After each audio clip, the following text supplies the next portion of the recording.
Mati, ¿puedes pegar el link de la página de Facebook para que los ponentes puedan compartirlo?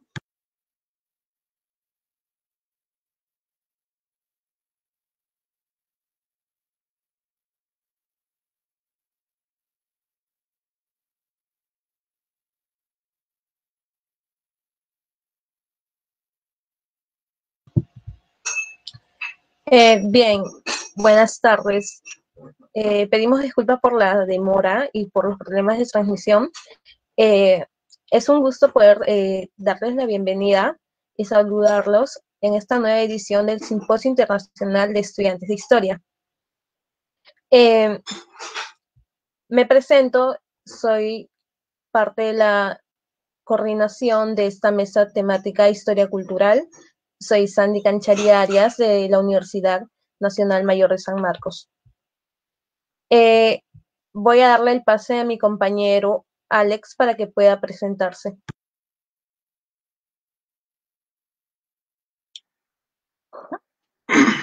Muy buenas tardes con todos ponentes, compañeros.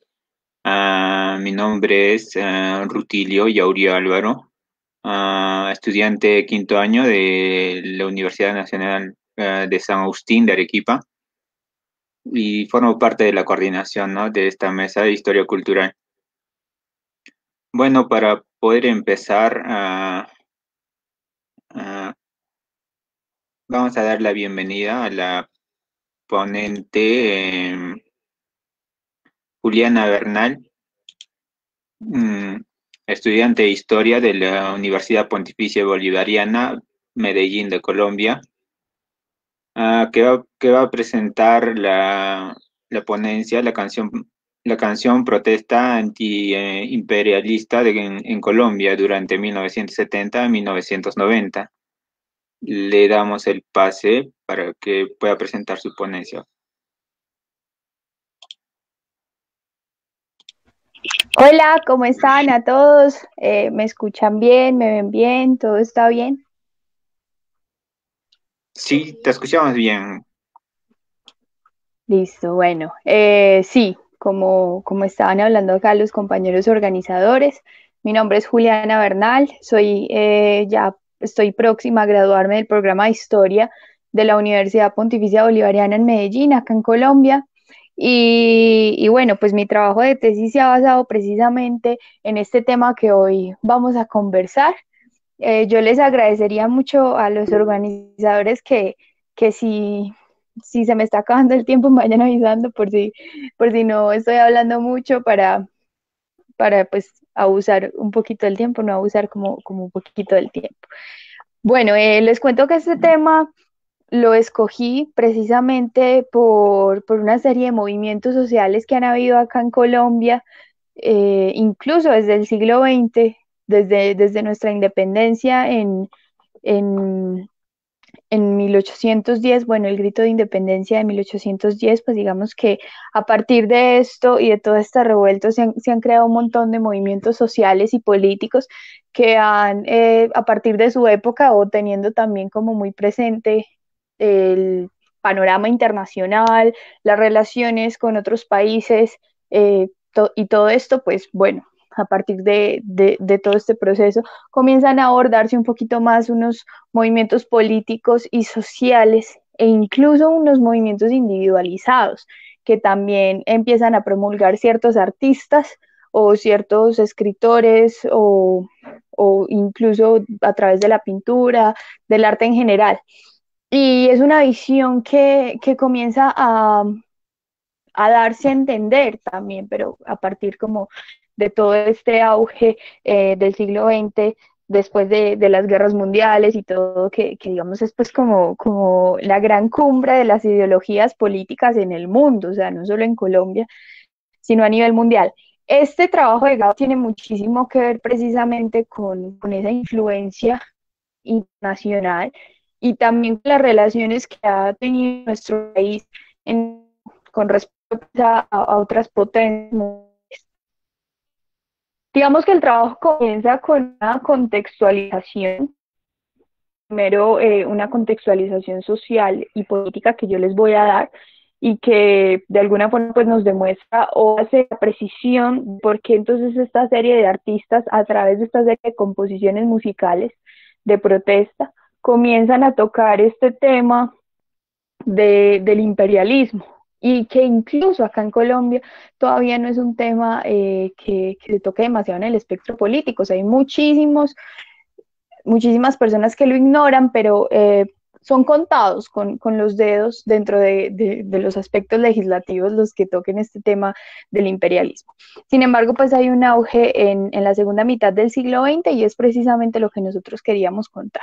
A partir de esa contextualización que se hace con los movimientos políticos y con todas estas leyes políticas e ideologías que se traen después de la Segunda Guerra Mundial y en aras de la Guerra Fría, porque sabemos que la Guerra Fría no fue un conflicto directo, sino que fue más bien como un conflicto ideológico, por eso su nombre, y estamos hablando del enfrentamiento entre dos bandos que son opuestos a nivel ideológico. Entonces se habla de Estados Unidos como esa representación viva del sistema capitalista, pero entonces por otro lado está la Unión Soviética con su socialismo y con su visión al comunismo.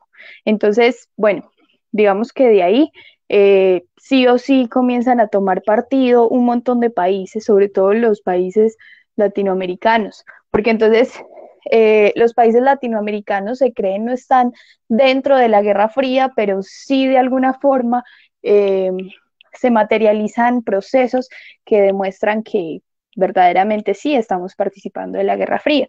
Entonces, por ejemplo, en el caso de Colombia, se da registros de cómo hay soldados colombianos combatiendo en guerras como la de Vietnam, ¿sí? Pero obvio, o sea, del lado de los Estados Unidos.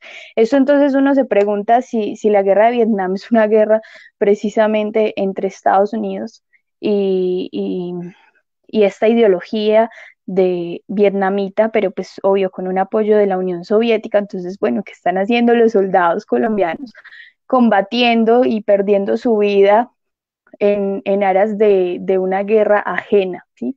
Y eso es lo que nosotros bajo ese discurso hemos dicho, la guerra ajena.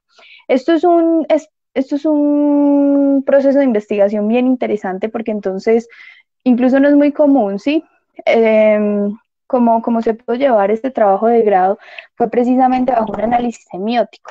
Entonces, ustedes saben si han tocado el tema de la semiología, en donde precisamente es el estudio o la herramienta que nosotros los historiadores podemos tocar en tanto analizamos un discurso o una obra o un producto de su época bajo la mirada valga la redundancia, de esta misma realidad para entonces. Entonces yo no puedo coger una canción de 1972 y no entender, por ejemplo, qué es lo que está pasando en esa época, cuáles son los diferentes discursos, cuáles son las diferentes peleas que hay entre el gobierno colombiano y los diferentes, pues, movimientos sociales o personas o ya más organizados o no organizados, pero digamos que hay ahí como presente un asunto. Esto entonces, el discurso del imperialismo comienza a trasladarse mundialmente desde casi finales del siglo XIX, pero se populariza mucho más con la obra de Lenin del capitalismo, del imperialismo, fase superior del capitalismo, en donde Lenin hace un estudio muy riguroso digamos, pues como todas estas descripciones de lo que podría ser un estado imperialista o un país que ejerza el imperialismo, pero también un país que sea, entre comillas, sometido a nivel discursivo político de esta época, que sea sometido por otro país. Entonces a eso se le llama imperialismo. Y este imperialismo podría denominarse durante el periodo de la Guerra Fría y a partir de todos esos estudios de Lenin entre la Unión Soviética y los Estados Unidos, precisamente porque eran los protagonistas de la Guerra Fría y porque eran los que estaban llevando presencia en los diferentes países del globo para mirar cómo tomaban pues como ventaja de esto. Entonces, en esta contextualización tan necesaria a nivel político, nos muestra, bueno, entonces podría haber un ejercicio de imperialismo en Colombia, dado la parte de Estados Unidos o la parte de la Unión Soviética. Descartamos en este sentido la Unión Soviética porque si bien hay muchos movimientos que son pro a las ideologías de la Unión Soviética en Colombia, como el mismo Partido Comunista en su momento, el Partido Socialista, el Partido de los Trabajadores, diferentes movimientos obreros que son afines, pues digamos, como a esta ideología política. Sin embargo, entonces se debía hablar de cuál es esa relación que existe entre el gobierno elegido por los colombianos y el país que ejerce ese imperialismo. Entonces, ahí sale esta palabra que es bien interesante y que incluso se usa en muchas de las canciones que fueron escogidas para este trabajo de investigación. Entonces, es el término de lacayo, por ejemplo. Entonces, el lacayismo, que es el que sirve a su amo, como lo define la Real Academia Española, el que sirve a su amo, el que está ahí pendiente de qué es lo que necesita, bajo unos intereses específicos.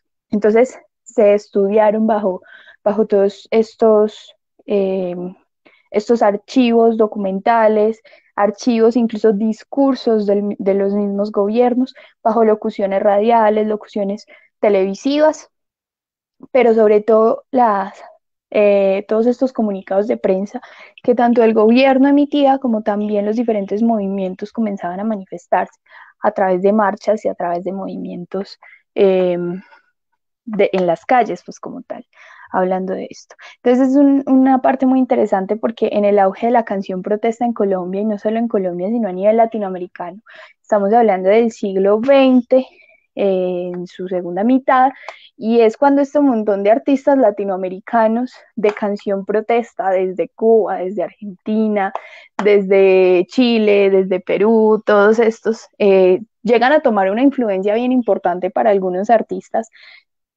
colombianos. Y bueno, entonces estudiemos cuáles son las problemáticas de Colombia para la época y manifestémoslo, ¿cierto? Bajo un discurso de rechazo, pero también de propuesta, pero también pues de protesta en general.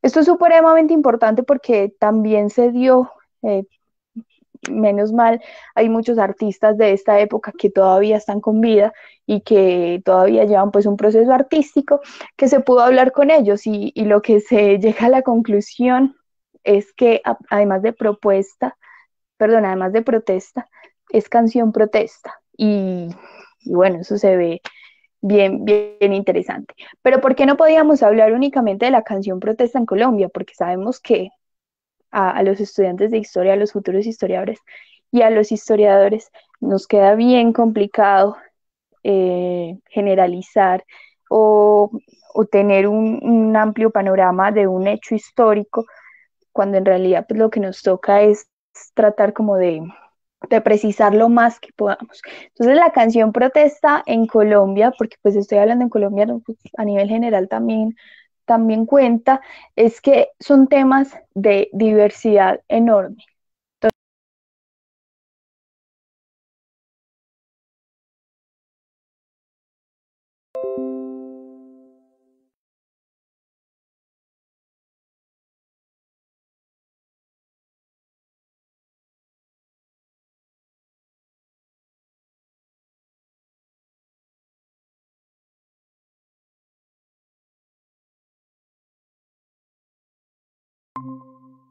En el país que se dan cuenta de alguna forma que hay una influencia imperialista en nuestro territorio y precisamente en el auge de la Guerra Fría.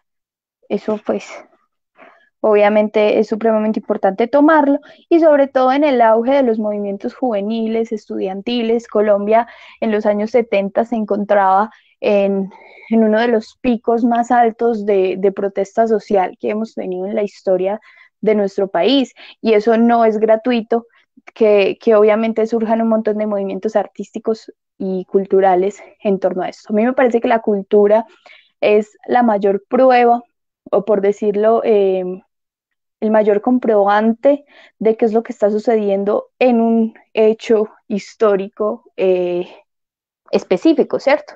Si hablamos, podemos hablar de la música a inicios del siglo XX o en el siglo XIX, o de la forma en cómo se manifestaban los artistas a través de la pintura, todo esto, pues nos queda supremamente claro que es la cultura uno de los mayores referentes sociales eh, que podemos, donde podemos transmitir discursos, pasiones, eh, puntos de vista incluso.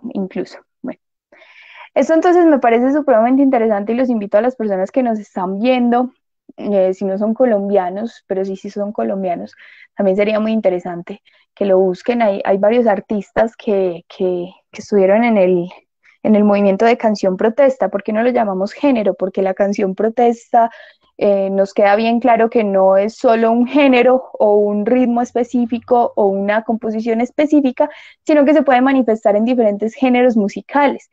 Acá tenemos uno de nuestros géneros musicales por excelencia, acá en Colombia, es el vallenato. El vallenato es uno de los géneros musicales autóctonos de nuestro país, que se hizo acá, que se crió acá, que nació acá y que todavía se mantiene. Entonces, por ejemplo, el vallenato siendo parido en Colombia, pues obviamente no es ajeno a que pueda transmitir un montón de mensajes políticos de rechazo. Tenemos varios vallenatos que tratan sobre el imperialismo durante esta época y precisamente no con la misma palabra porque pues no se la implementa la palabra imperialismo, sino que es precisamente como todo a lo que hace alusión.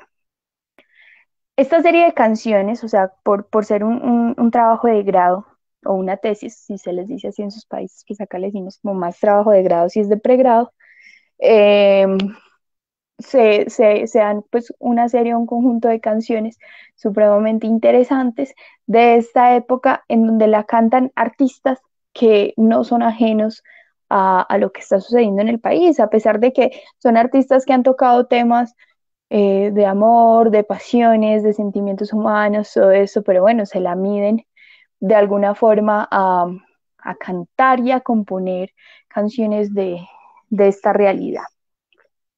Ahí, a pesar de que pues muchos de esos artistas no eran pertenecientes a algún grupo, algún movimiento político, porque o sea, no es una vaina muy necesaria.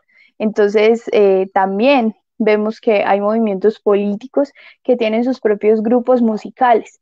Es el caso de un movimiento político que tuvo un auge muy interesante en Colombia en la segunda mitad del siglo XX, que se llamó el Movimiento Obrero Independiente y Revolucionario, que fue el MOIR, y este movimiento político precisamente tocaba el tema del antiimperialismo de una forma bastante precisa. O sea, su principal estrategia política era identificar todas estas políticas imperialistas que le fueran a dar un vacío económico o político o que le dieran unas consecuencias específicas al país, a Colombia, en contraparte a lo que se llama precisamente soberanía nacional, que la pelea de la soberanía nacional es una pelea que se ha llevado en todos los países, sobre todo en los países latinoamericanos que han sido como los más afectados por estas políticas imperialistas.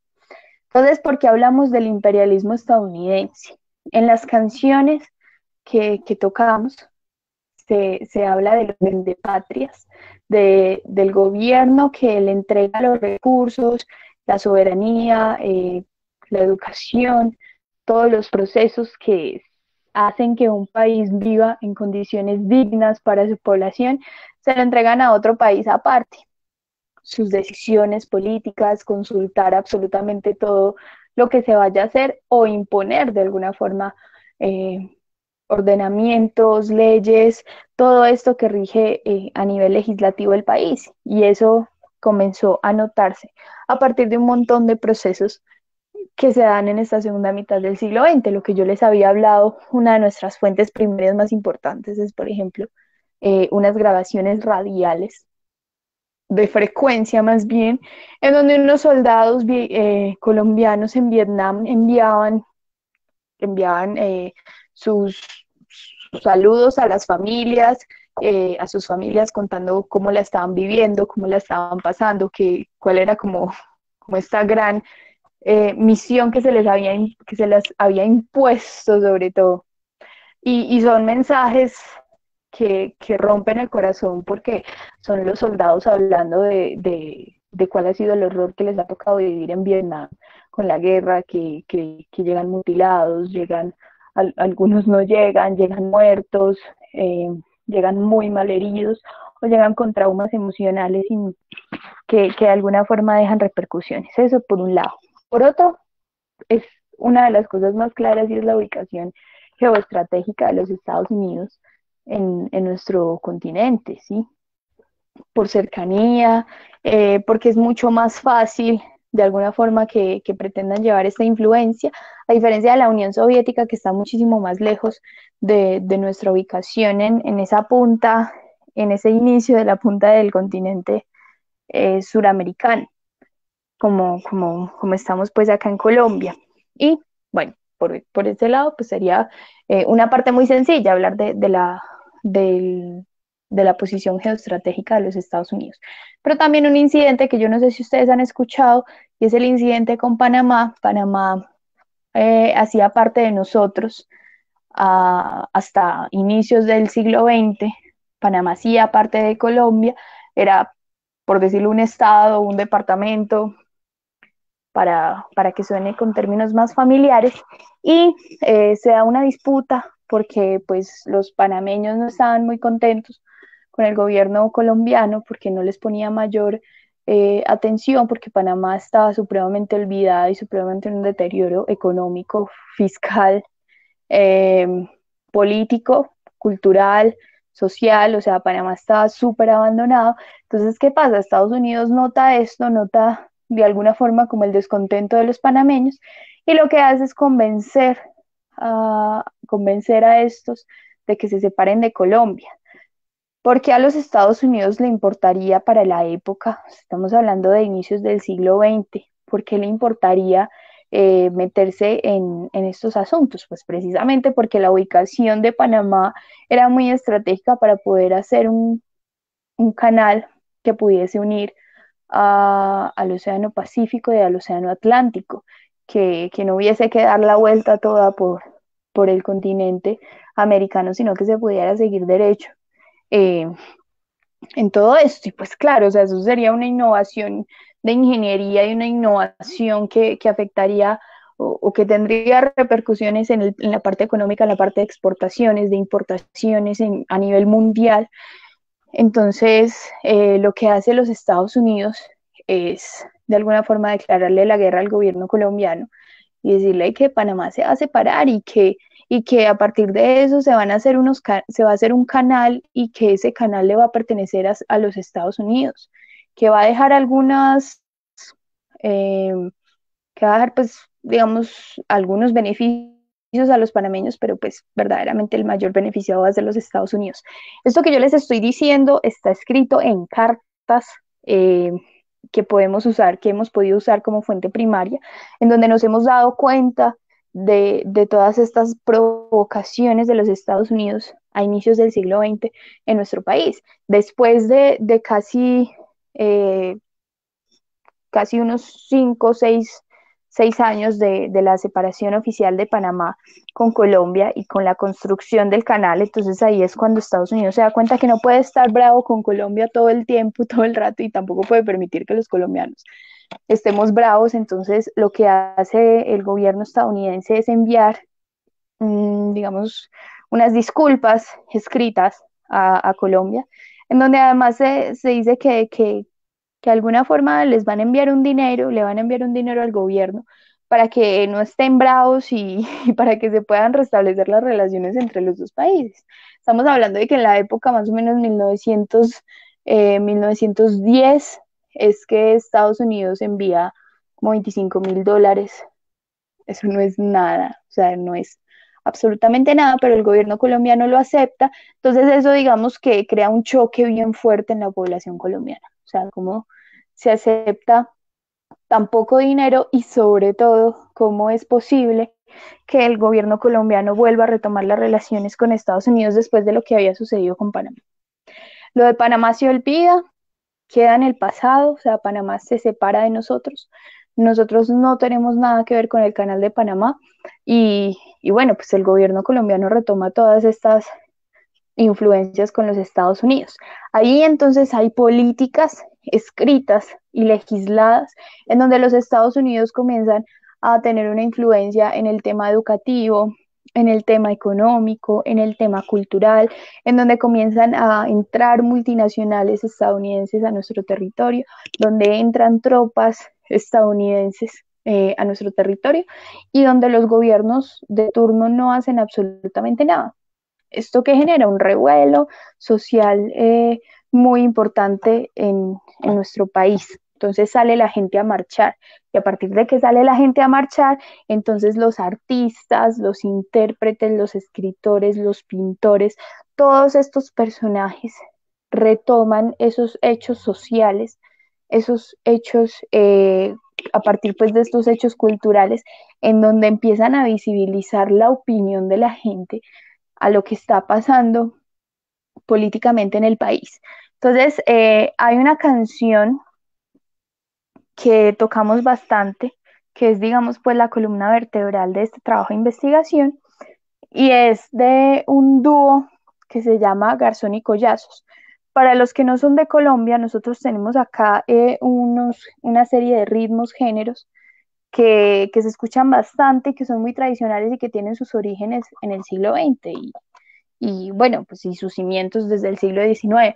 Pero estamos hablando de lo que llamamos música colombiana, en donde está el bambuco, está el bullerengue, está el mismo vallenato, está pues el pasillo, por ejemplo, son todos estos géneros que tienen unas letras muy sentimentales, pero muy de despecho es decir, pues de desamores y todo esto. Pero entonces esta música comienza a convertirse en un arma de difusión de las ideas políticas de una forma excepcional e impresionante.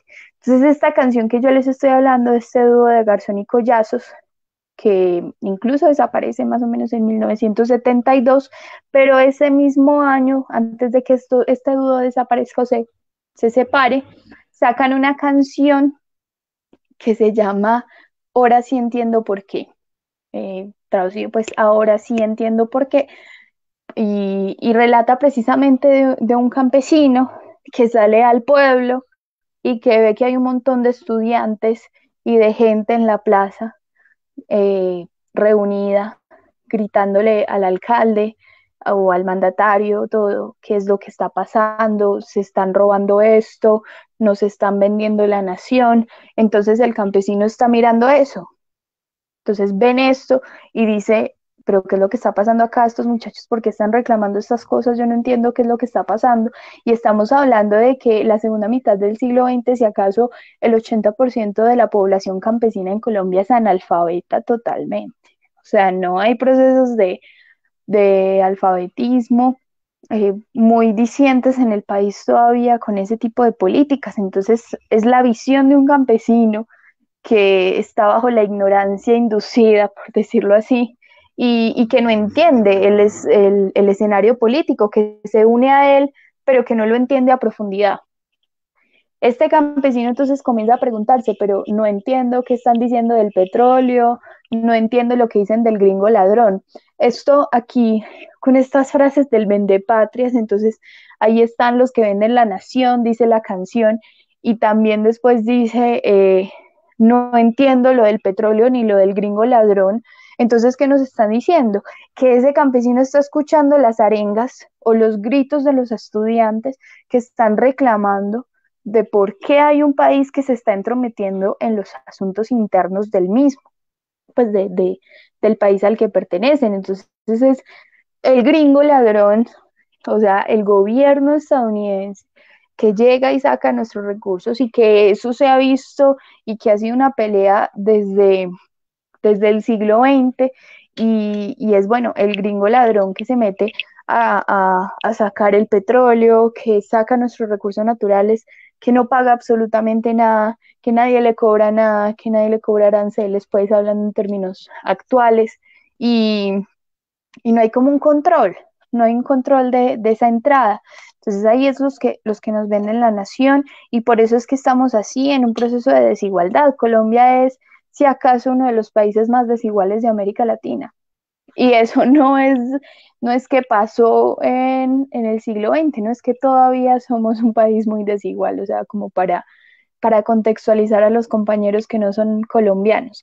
Entonces, esta canción relata esa historia y al final el campesino dice, bueno, no entiendo qué dijeron los estudiantes, no sé por qué están hablando de revolución, no sé por qué están hablando del gringo ladrón, no sé por qué están hablando del vendepatrias, pero entonces yo ya entiendo por qué están diciendo eso, porque acabo de llegar a mi casa, que es un rancho, acá le decimos rancho, como a las casas más pobres, eh, a las casas hechas en materiales que, que demuestran pues como de alguna forma la falta de oportunidades que tienen las personas que viven adentro. Entonces no hay buen trabajo, no hay buen salario, eh, no hay como buenas oportunidades.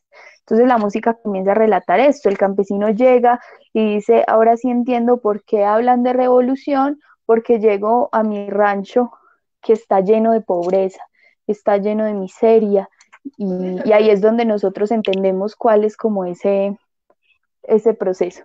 Entonces, bueno, esa canción, como les venía diciendo, es la columna vertebral de nuestra investigación. Y hay otras, ¿sí? Hay otras canciones que pertenecen al género del vallenato, muy importante, pero entonces también hay que hablar un poco que además de ese auge de los discursos políticos y de los movimientos sociales en la segunda mitad del siglo XX, a partir de un montón también de movimientos que hubo a nivel mundial, como el Mayo del 68, o como todos los movimientos en Estados Unidos, incluso los movimientos hippies, el auge del rock, por ejemplo, como un género que habla de la realidad que perciben los jóvenes. Eso es supremamente importante, o sea, no solo estamos hablando del tema político, sino que estamos hablando de cómo se ilustran mutuamente estos dos procesos. Eso es muy importante y eso también quería mencionarlo. En el auge del rock en América Latina, por ejemplo, incluso artistas como Los Prisioneros y, y como otros, no sé, y Inti Illimani a nuestro país. Yo sé que ya me quedan 5 minutos, menos mal ya estoy terminando, porque si no me alargo más. Y bueno, se reflejan y empiezan a surgir artistas que se dicen propiamente artistas de canción protesta. Aquí tenemos unos artistas muy importantes como Ana y Jaime. Ana y Jaime se ven reflejados en todos esos artistas latinoamericanos que a través de sus voces y a través de sus canciones se fueron contra el status quo y se fueron contra el imperialismo y lo denunciaron en todas sus formas. Entonces Ana y Jaime son, además de Pablo Los Gallinazos, además de todos estos otros artistas, Elena de Colombia, por ejemplo, que son artistas típicos de canción protesta. Nosotros tuvimos la oportunidad de hablar con Ana y Jaime, de hacerles una entrevista, y nos dimos cuenta que precisamente eran unos jóvenes que estaban tratando de entender la realidad tan desigual de nuestro país. Entonces ahí es donde ellos dicen, bueno, sí, nos dimos cuenta que es que también hay una influencia internacional en nuestras problemáticas sociales, o sea, no podemos hablar que es un hecho simplemente colombiano o que se forma solamente en Colombia, no, o sea, es algo que viene de afuera también, y por eso lo denunciamos.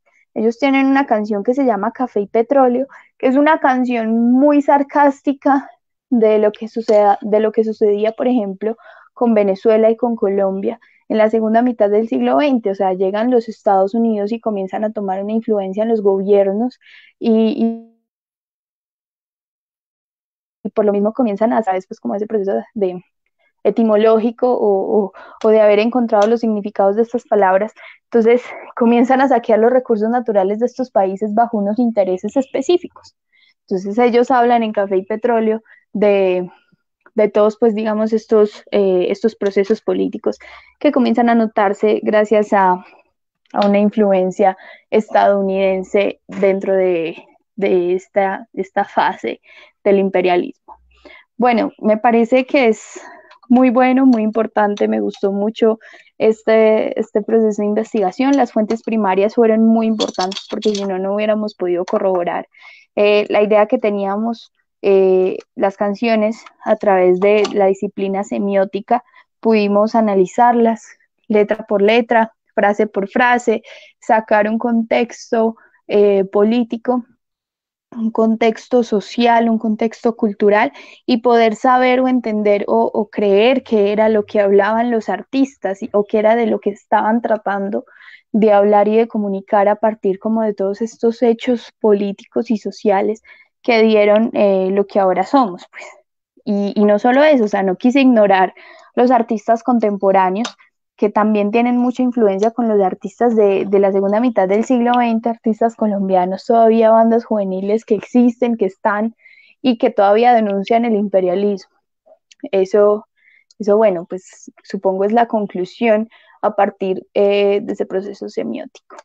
Muchas gracias, gracias a los organizadores. Esta charla podría dar para muchísimo más porque como todo tema histórico es muy amplio, pero bueno, pudimos como poner unos punticos básicos de lo que estábamos hablando.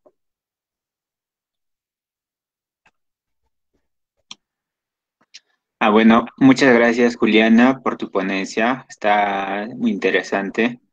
Bueno, las preguntas que se realicen las vamos a responder a final de las ponencias, que viene una ponencia más y respondemos las preguntas bueno, que realizan en los comentarios y con esto terminamos. Bueno, mi compañera Sandy va a presentar la siguiente ponencia. Sí. Sí, buenas tardes. A continuación tenemos la ponencia titulada Aproximación histórica de la generación del 900, a cargo de Joel Pinto Esquía, de la Universidad Nacional de San Agustín Arequipa, quien es historiador egresado y bachiller de la Universidad Nacional San Agustín de Arequipa. Presentó su disertación de tesis de licenciatura en el 2019 sobre José de la Riva Agüero y Sánchez Boquete, primer presidente del Estado peruano. Ha sido ponente en el 9º Congreso Nacional de Historia, realizado este año por la Universidad Nacional Mayor de San Marcos. También ha sido ponente en el 8º Congreso Nacional de Historia, realizado por la Universidad de San Agustín en el año 2018, en el 5º Congreso Nacional de Historia, realizado en San Marcos también en el 2012. Actualmente se desempeña como docente en diversos colegios particulares y ha asistido a muchos eventos académicos y le damos inicio. Muy buenas tardes a los organizadores del Congreso, del Simposio Internacional de Estudiantes de Historia de la Universidad Nacional de San Agustín de Arequipa, mi alma mater. Más bien me avisan si estoy siendo escuchado muy bien. Sí, se le ve y se le escucha perfectamente. Ok, muchas gracias. Entonces, como estaba diciendo, más bien muchas gracias a los organizadores, ¿no?, del Simposio Internacional de Estudiantes de Historia, ya el número 16, imagínense ustedes, allá por los lejanos años del 2003, si no me equivoco. Creo que participaba ya en uno de los primeros, me imagino. Y simplemente, bueno, más bien sí, me permiten unos segunditos, voy a compartir pantalla para más o menos dar a conocer unas pequeñas ideas sobre justamente el tema que les he traído el día de hoy. Más bien sí, voy a volver a preguntar y para ver si estoy compartiendo, ¿no? A ver, un segundito. Está cargando. A ver, un segundito, yo les aviso, por favor. A ver, no sé si... A ver, un ratito. Me parece que lo vuelvo a cargar, me parece.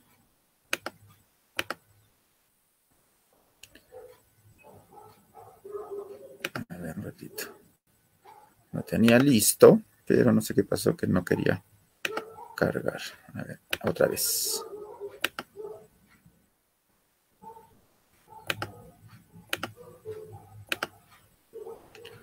Ahora sí, señorita Sandy, no sé si se está viendo la pantalla. Sí se puede apreciar, ¿podría agrandar más la imagen? Exacto, sí, no te preocupes, lo hago en breve. Ahí está. Ahora me avisas. Sí, está bien. Listo. Muy bien, entonces muchas gracias. Voy a cronometrarme para tal vez no pasarme el tiempo, porque como no los estoy viendo en el chat, entonces ya me avisan igual, de todas maneras, no hay problema, me interrumpen nada más. Faltando 3, yo creo, está bien. Bien, entonces voy a presentar el tema. El tema se denomina Aproximación histórica de la generación del 900. Muy bien, entonces, ¿cuál es el objetivo principal de este tema? Ustedes seguramente, ¿no?, se preguntarán.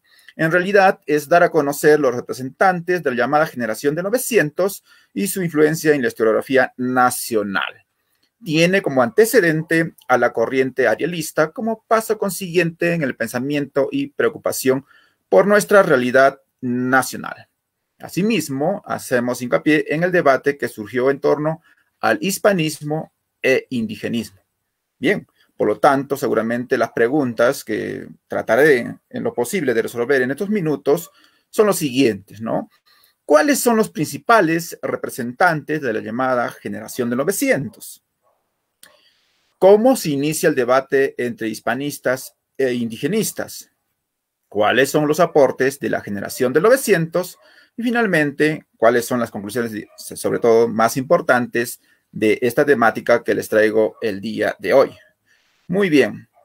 Algunas consideraciones generales previas, evidentemente, para ir entrando en calor sobre justamente el tema que estamos presentando el día de hoy. Bien, la generación de 900 es el nombre dado a un grupo de jóvenes intelectuales, todos pertenecientes a familias de la clase alta peruana, ¿no? Por supuesto, nacidos después de la Guerra del Pacífico, formados obviamente en una época trágica de guerra civil, convencidos de que la restauración del Perú podía conseguirse no solo desde el punto de vista económico, sino también profundizando la conciencia de la identidad nacional. Y ustedes se preguntarán, ¿y cómo así, no? Entonces, ¿qué pasaba en ese instante, no? Si nosotros nos retrotraemos un poquito a lo que dice la obra, en realidad, de la obra Ariel, de José Enrique Rodó, el uruguayo, también se preguntaba, ¿no?, ¿qué es lo que pasaba en esta parte, ¿no?, de Sudamérica, ¿no? Entonces, ¿cuáles son los problemas, no? Y si nosotros pensamos en nosotros mismos, en un tema más nacional, pues justamente como mencionaba, veníamos de un tema lacerante, caótico, un poco incluso hasta, diría, dificultoso, porque, bueno, habíamos perdido la guerra con Chile, entonces la conciencia nacional estaba, digamos, entre comillas, por los suelos, la identidad, en fin, todos esos detalles hacen que justamente estos intelectuales, por supuesto, que son reconocidos intelectuales, ¿no?, van a traer justamente estas ideas frescas. Incluso yo diría, rememorando un poco lo que vendría a ser las ideas de la Ilustración, obviamente con ribetes o posturas distintas, pero lo más importante es que ellos propugnaban, ¿no?, que debían estar en el poder los más preparados. Es por eso que yo, digamos, hago una comparación en ese sentido, ¿no? No tanto diciendo que sea igual, ¿no? Por supuesto, ¿no? Para nada. Bien, entonces, decimos lo siguiente: la generación del 900 se va a caracterizar por una tendencia neo-humanista, inspirada por el movimiento neo-espiritualista francés de fines del siglo XIX, y por el arialismo, y tuvo en cuenta el magisterio de González Prada. Acuérdense ustedes de González Prada, que fue un personaje que justamente en el Ateneo y bueno, y todos los, ¿no?, los discursos que él se daba, por supuesto en el Politeama, como ustedes muy bien sabrán, entonces también justamente trataba de un poquito hacernos ver justamente esos problemas, ¿no? Entonces, bueno, y continuamos, por supuesto, ¿no?, porque el tema de la guerra con Chile seguramente es ámbito de otra conversación y simplemente estoy mencionando algunos puntos que atan justamente para explicar el tema de la generación de los 900, ¿sí? La muy conocida generación de los 900, ¿no? Y que seguramente ustedes están preguntándose, pero ¿desde cuándo hablamos, ¿no? De esta generación. En realidad hablamos justamente desde el año 1895 hasta el año 1919, ¿sí? Más o menos estamos hablando de unos 24 años, ¿sí? Es decir, más o menos cuando llega al poder, me parece por segunda vez, Nicolás de Piérola, ¿sí? Y hasta empezando justamente el periodo ya del oncenio de Leguía. Ustedes se preguntarán, ¿y qué pasó? ¿Por qué Leguía, no? ¿Qué pasó con los intelectuales que estamos mencionando así brevemente? Simplemente, pues, Leguía y los intelectuales de la generación de los 900, pues, no colindaban con estas ideas y seguramente por eso que más de uno de los que voy a mencionar luego, incluso van a viajar al extranjero, ¿no? Entonces, y otros por otros temas también distintos, ¿no? O caminos distintos, por no llamarlo así, ¿no? Bien, el grupo de los novecentistas, sensible a las tensiones del periodo y a las solicitaciones del pensamiento internacional, intentó dar una respuesta original a la cuestión de la identidad peruana a la luz de dos principios inspiradores. Ojo con esto, el sentimiento de nación, ¿no? Y el rescate del aporte andino a la historia nacional. Claro, pues eso es obvio, ¿no? Y creo que incluso seguimos batallando el tema incluso de nación, ¿no? Entonces, tantas veces citada el término nación, ¿no? Entonces, eso, ¿no? Entonces, dice, ¿no? Los escritores de este movimiento compartían una visión de la sociedad en la cual el elemento del pasado era insubstituible y, por lo tanto, elaboraron un proyecto social, ¿no? Que a primera vista puede ser definido conservador, aunque con matices muy distintos, ¿no? Y ustedes dirán, ¿por qué? Claro, el liberalismo aristocrático de Francisco García Calderón, el cristianismo social de Víctor Andrés Belaúnde, ¿no? Nuestro claro representante arequipeño, ¿sí? El liberalismo nacional, después transformado incluso en autoritarismo reaccionario de José de la Riva Agüero y Osma. Ojo, este es uno de los descendientes del que fuera el primer presidente del Perú, José de la Riva Agüero y Sánchez Boquete, ¿no? Que a la postre incluso yo mencioné en el último evento en San Marcos, ¿no? Que incluso este presidente va a ser elegido a través de un golpe de Estado orquestado por Santa Cruz, ¿no? Es decir, prácticamente va a obligar, ¿no? Para que lo elijan, ¿no? Como el primer representante peruano y que a la postre se va a ceñir la banda presidencial, ¿cierto? Entonces, y bueno, y con esos vaivenes, en fin, ¿no? Pero bueno, regresemos por acá, ¿sí? Entonces, ahora debo mencionar el punto sobre la influencia arielista en la generación del 900 en el Perú, ¿sí? Bueno, acá vemos algunos representantes que he puesto rapidísimo, ¿no? Como pueden apreciar, José de la Riva Agüero y Osma, como pueden, acá me ayudo con el puntero, ¿no? Víctor Andrés Belaúnde, Francisco García Calderón Rey, ojo, el hijo, ¿no? Ventura García Calderón Rey, acá tenemos a Julio César Tello, en fin, ¿no? Los otros representantes. Si se me escapa alguno, me disculpo. Bien, entonces, esta influencia de arielista en la generación de 900 en el Perú, debemos decir lo siguiente, ¿no? En realidad, es importante mencionar justamente a esta corriente arielista como una ideología latinoamericana de principios del siglo XX, ¿sí?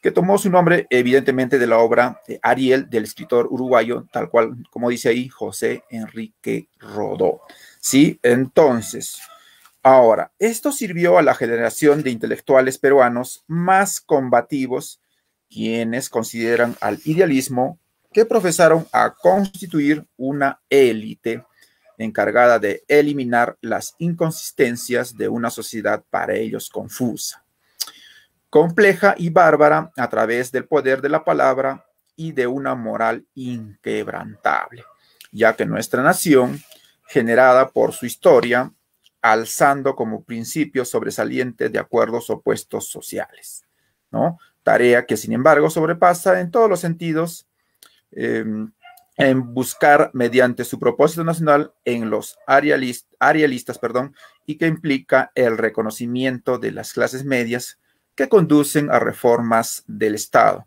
en la que postula el mestizaje en forma de disminuir la distancia cultural entre los sectores urbanos e indígenas. Fíjense ustedes, ¿no? Más o menos estamos haciendo una explicación breve sobre esta temática, ya entrando, ¿no?, a suelo peruano, ¿sí?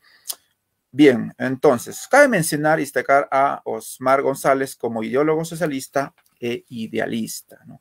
Ubicado como pensador social biologista, ¿no? Influido por el positivismo de Comte, ¿no? Acuérdense ustedes de Augusto Comte, y el pensador social radical, cuyo impulso y énfasis se dará a partir de las ideas del marxismo.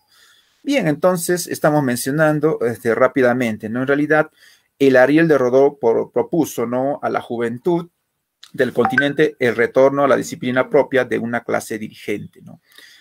Promoviendo una identidad hispanoamericana en oposición al creciente poderío de los Estados Unidos en la región. Eso es evidente, ¿no? Ahora, una cosa que sí es muy importante mencionar en esta parte, ¿no? Porque, bueno, no todos son cosas, digamos, entre comillas, positivas, ¿no? ¿Hay algo de críticas a este grupo? Sí, miren ustedes de quién, ¿no?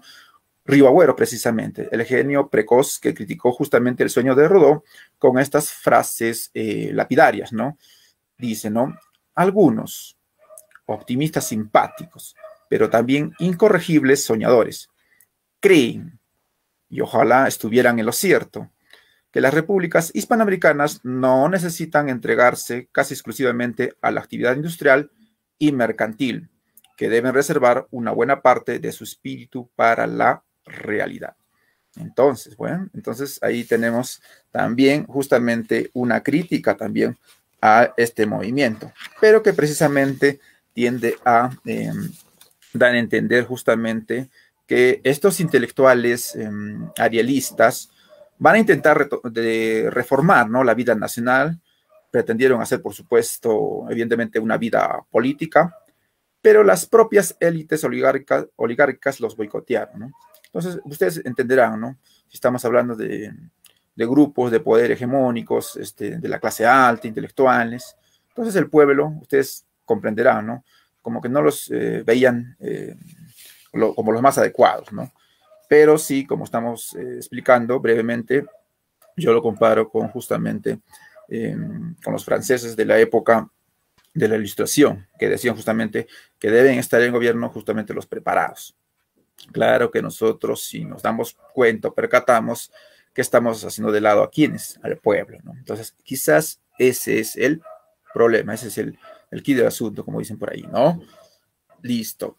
Algunos representantes, voy a pasar un poquito así rapidísimo, porque no es la idea de mencionar su biografía, sino más bien lo más importante, ¿no? ¿Cuál es el pensamiento de José de la Riva Agüero y Osma? Ojo con este detalle. Evidentemente es una tendencia democrática y respeto a las normas liberales. Ojo con esto, ¿no? Evidentemente, fue el fundador del Partido Nacionalista Democrático, que bien es cierto, pululó por unos años y simplemente quedó ahí, ¿no? Ahora, las tendencias de este representante, bueno, dice, ¿no? Reflexiones sobre los españoles en el Perú, igualdad de género y libertad para cada persona, ojo, precursor del hispanismo, ¿no? Eso es evidente, ¿no? Justamente con Víctor Andrés Belaúnde están justamente contra Julio César Tello, que él propugnaba más por el indigenismo, ¿no? Ojo con este detalle también. Lo último, desarrollo del gran sentimiento patriótico. Eso sí, por supuesto, ¿no? Lo necesitaba bastante, ¿no? Después de tantas infructuosas guerras que nosotros veníamos, incluso mucho más antes que la guerra con Chile, ¿no? De otros problemas, incluso de la Confederación, el tema incluso cuando vienen los españoles a querer reconquistarnos en el año 1866, acuérdense del 2 de mayo, ¿no? José Gálvez, ¿no? Acuérdense de eso también, ¿sí? Las obras más resaltantes de este personaje, ¿no? Tenemos el carácter de la literatura del Perú independiente, ¿no? Que más o menos da a conocer justamente su aporte en el buen sentido y sobre todo rescatando siempre lo nuestro, ¿no? Ahora, la otra obra que es muy conocida, que pertenece a un grupo de obras importantes, obras completas de José de la Riva Agüero y Osma, que vendría a ser esta, por ejemplo, del Inca Garcilaso a Eguren, dice ahí, ¿no? Hay un pequeño error. ¿sí? Y la otra que es la historia en el Perú, ¿no? Entonces, tratando de dar a conocer algunos alcances de esa época y, por supuesto, tratando de incentivar y dar a conocer y levantar el ánimo también, ¿no? Que eso es lo más importante, ¿no? Bien, y acá tenemos el otro representante, Pleca, uno de los más eminentes, yo diría, que hemos tenido en Arequipa, ¿no? Y que seguramente de ellos casi ya no abundan el día de hoy, pero sí debemos decir como uno de los más importantes pensadores católicos, humanistas, jurista, diplomático, político, intelectual, escritor y educador peruano, ¿no? Entonces, decimos lo siguiente, ¿no? Que este es el primer peruano en alcanzar un alto cargo en la ONU, ¿no? En la Organización de las Naciones Unidas, ¿sí? Presidente de la Asamblea General y presidente del Consejo de Seguridad de las Naciones Unidas. Y ojo, una cosa muy importante, fundador y director del tercer Mercurio peruano, ¿no? Entonces, eso también es muy rescatable en él, ¿sí? Ahora, claro, ustedes se preguntan, ¿y el pensamiento de este personaje? Sí, bueno, rapidísimo, ¿no? En realidad, el positivismo fue su punto de partida, ¿no? Entonces, ahí es donde radica justamente la cuestión que va a plantear este personaje. Decía, por ejemplo, ¿no? Solo con espíritu amplio, abierto a las ideas y a todas las tendencias, se puede recorrer con paso seguro al sendero de la ciencia, ¿sí? Entonces, algo más importante, ¿no? En el caso de este pensamiento que estamos mencionando, ¿no? Hay que convertir al Perú en un pueblo de luchadores, ¿no? En este caso, como bien mencionamos, de Víctor Andrés Belaúnde. Dice, ¿no? El estado actual es obra nuestra, es fruto de nuestra historia, es la consecuencia terrible de nuestros pecados y de nuestros errores, ¿no? Acuérdense ustedes desde cuando fuimos conquistados por los españoles, después la cuestión de la independencia, que si fue concebida, perdón, o concedida, o qué sé yo, bueno, los tantos, entre comillas, adjetivos o epítetos, como quieran llamarlo, pero justamente eso está en función a eso, ¿no? Que ese legado colonial todavía afectaba, ¿no? A nuestra naciente república, y todavía porque después se vienen incluso gobiernos militares, ¿no? Entonces, una ceuda de caudillos, yo diría, ¿no? Una senda, mejor dicho, perdón, de caudillos que seguirían a nuestra naciente república, y así, ¿no? Problemáticas más, menos, la confederación, ¿no? Entonces, acá el tema de Santa Cruz, que se asienta y que finalmente después fracasa, después es expulsado. Entonces, bueno, ¿y quién estaba detrás de todo esto orquestando? Ya sabemos perfectamente, ¿no? Chile siempre quería dominar el Pacífico, pues, ¿no? Entonces, era uno de sus problemas, ¿no? Obstáculos, ¿sí? Ahora, necesitamos de un ideal y trabajemos porque surge, claro que sí, ¿no? Nuestro ideal debe ser eminentemente nacionalista, ¿no?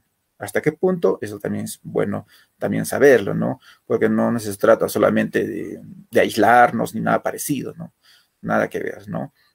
Las principales obras, entre las tantas que tiene, por supuesto, tenemos o mencionamos la filosofía del derecho y el método positivo, como les decía, ¿no? Él es el propulsor del positivismo acá, el Perú antiguo y los métodos sociológicos, ensayos de psicología nacional, la crisis presente, meditaciones peruanas, acuérdense, la realidad nacional, acuérdense que él es justamente el contestatario a quién, ¿no? José Carlos Mariátegui, ¿no? El Cristo de la fe y los Cristos literarios, peruanidad, la síntesis viviente, inquietud, serenidad, plenitud, el planteamiento del problema nacional y finalmente 20 años de Naciones Unidas, es decir, tratando de, ¿no?, recoger un poco sus vivencias y lo que él trató en ese instante, y perteneció, por supuesto, ¿no?, a la ONU y todos esos cargos que tuvo en ese instante, ¿no? El otro representante del cual, por supuesto, estamos aquí presentando es Francisco García Calderón, ¿no?, que justamente es uno de los más importantes, y es más, es hijo del que fuera presidente en su momento en la delicada situación de la guerra con Chile, ¿no? Entonces, Francisco García Calderón, rey, ¿no? Y que tuvo su hermano que vamos a mencionar en este instante, pasando él, ¿no? Bueno, por supuesto, es un ilustre jurista y rector. Con los problemas que hubo aquí, bueno, por supuesto se va a mudar a Francia, ¿no? Va a participar de la conferencia de paz de París. Le puso fin a la Primera Guerra Mundial, es decir, estamos hablando ya pasando los años 1919, ¿sí? Y en la Constitución de la Sociedad de Naciones. Ojo. Bien, acá mencionamos varias obras, de las cuales, por supuesto, al margen de leerlas o no, la que nos interesa seguramente es El Perú Contemporáneo. Justamente es una de las obras claves de esta generación del 900, para tratar de justamente dar a conocer no solo los aportes, no solo los problemas sociales, económicos, sino también tratar de restaurar lo nuestro, ¿no? De dar a conocer, ¿no? Y fortalecernos como identidad nacional, ¿no? Entonces, eso quizás se va a ver en este libro que fue publicado, por supuesto, en francés en el año 1919 y que va a pasar muchos años para que recién se publique acá en el Perú, ¿no? Me parece que es en el año 1978, no sé si me estoy equivocando, me disculpo de antemano, pero sí más o menos fue más o menos esa distancia, ¿no? Y claro, y la menciono más porque justamente pertenece a la época del 900, de esta corriente que estamos mencionando y que, por supuesto, nos ayuda a conocer un poco la postura de este representante, ¿sí? Hablamos de su hermano aquí, justamente, ¿no? Ventura García Calderón Rey, ¿no?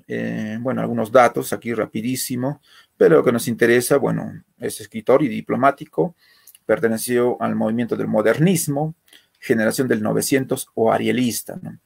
Pero hay una acotación, ¿no? Porque normalmente este grupo del 900 o el arielismo peruano está encasillado casi entre la mitad del modernismo y entrando ya al posmodernismo, ¿no? Quizás un poco hay ciertos vaivenes y ciertas connotaciones distintas para poder explicar esta parte también, ¿no?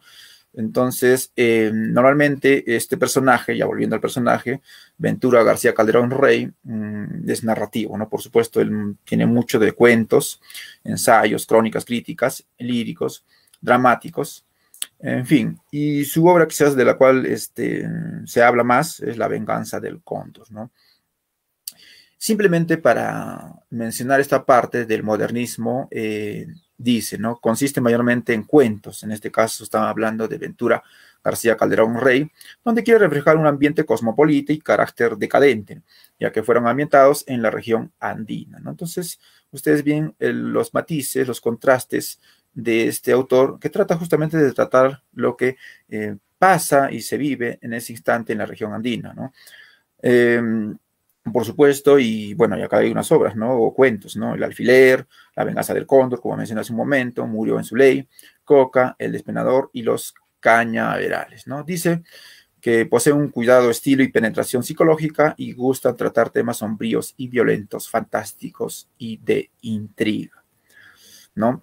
Por supuesto, hay otros representantes, permítame, bueno, no los he puesto nomás los nombres, rapidísimo. Tenemos a José Gálvez Barrenechea, acuérdense, un representante y muy digno, acuérdense de su padre, ¿no? Del año 1866, del 2 de mayo. Acá tenemos a José Gálvez, por supuesto, un representante también de la Universidad Nacional Mayor de San Marcos. Va a tener lazos con Ribagüero, ¿no? Con Víctor Andrés Belaúnde, Ventura García Calderón, en fin, ¿no? Con los llamados, y va a pertenecer justamente a los diarios y va a trabajar, por ejemplo, Ilustración Peruana, Variedades, La Crónica y, por supuesto, también El Comercio, ¿no? Y así, y otros más, ¿no? También participa en la política, lo estoy resumiendo nada más porque no es la idea entrar a tallar tanto en él. Después tenemos a, quizás apoyándome un poco con el puntero, Fernando Tola Cires, o Cires, ¿no? Considerado mayormente por su desempeño político en nuestro país, ¿no? Ejerciendo su función como funcionario público de Hacienda, en ese instante se llamaba Hacienda, llegando así incluso a ser ministro, ¿no? De Hacienda y Comercio durante el gobierno de Óscar Raimundo Benavides, entre los meses de mayo y octubre del año 1935, estamos hablando, ¿sí? Bueno, por supuesto fue catedrático también en la Universidad Mayor de San Marcos, incluso llegó a ser decano de la Facultad de Derecho entre los años 1948 y 1949. Después, en el año 1945 va a ser elegido como senador del Frente Democrático Nacional. Y en fin, ¿no? Y otros pormenores que seguramente no hemos puesto aquí.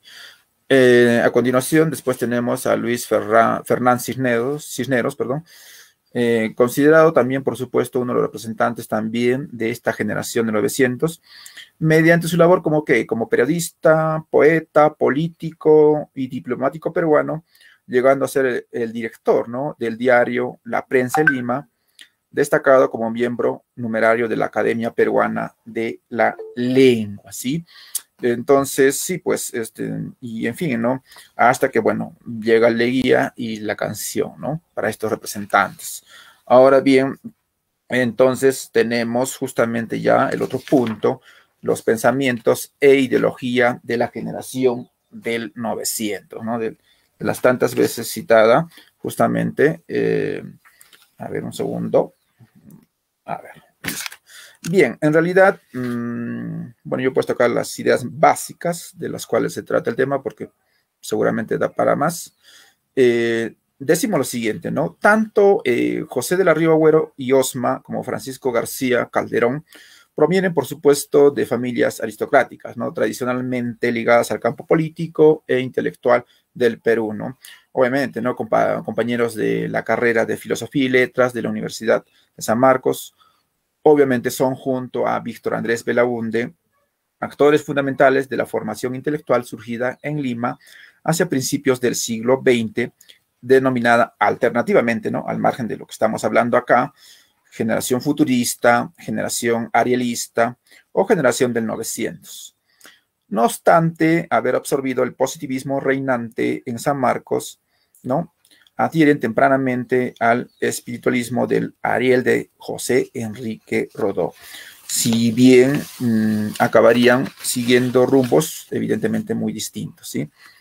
Bien, en el caso de el carácter de la literatura del Perú independiente de Ribagüero, reconoce cuando describe la raza india, bueno, en estos términos, que los indígenas tuvieron antes de la conquista, a pesar de su barbarie, algunos trazos de cultura, como el establecimiento de un Disculpe, imperio teocrático y comunista. Sí, seguro me estoy pasando, ¿no?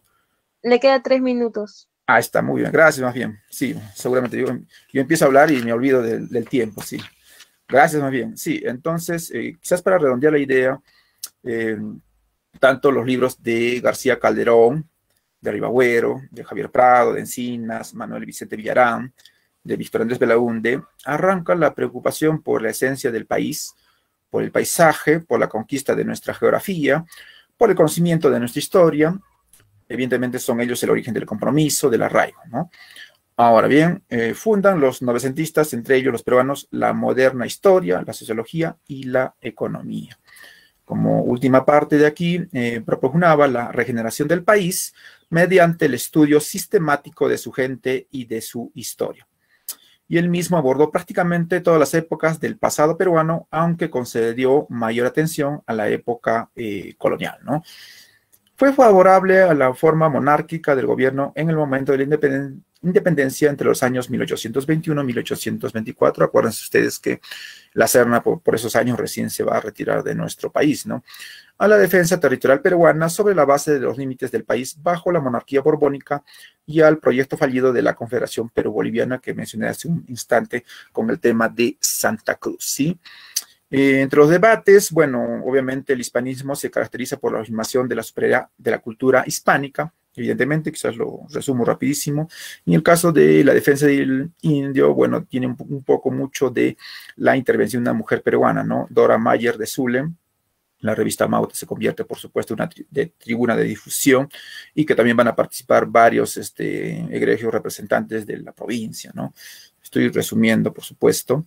La generación del 900 fue no solo el gesto valiente de trabajar por el país, sino la visión de ese Perú que ellos vislumbraron, ¿no? Que querían tener, ¿no?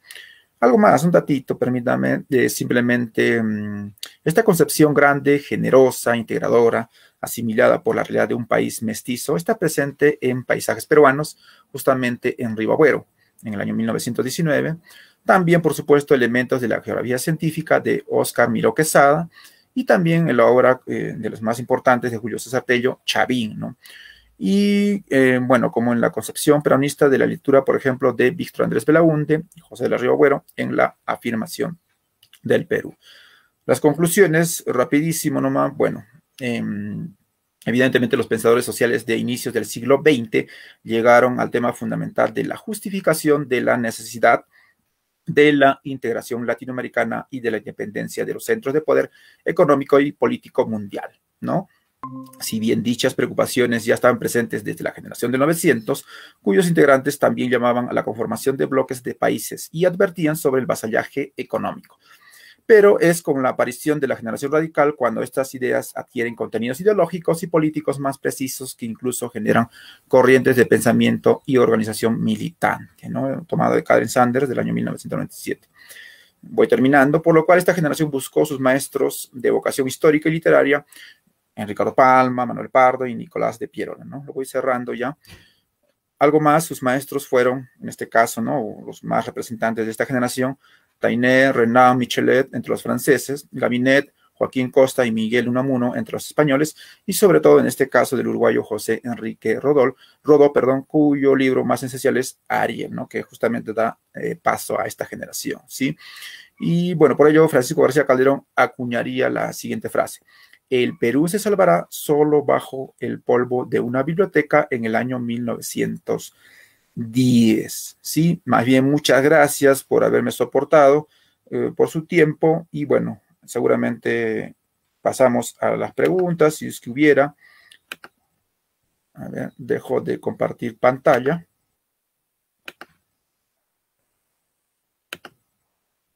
Listo, estoy por acá. No sé si ya estamos, ahora sí. Bien, muchas gracias, Joel, por tu ponencia, muy interesante.